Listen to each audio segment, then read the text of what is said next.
मला प्रत्येकजण इथे एका प्रकारचं कुठलं तरी ध्येय, स्वतःचा स्वार्थ घेऊन आलेला दिसला आहे आणि अशा प्रकारे ही चळवळ किंवा हे युद्ध मी जिंकू शकत नाही हे मला ठाम माहिती आहे आणि विश्वास आहे की हे कुठेही जाणार नाही.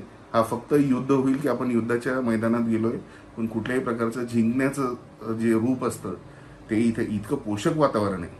म्हणजे खऱ्या अर्थाने जर ग्राउंड लेवलला बघितलं तर इतकं पोषक वातावरण आहे की काय त्याला म्हणजे इतकं सुखद आहे ते की काही विचारायला नको.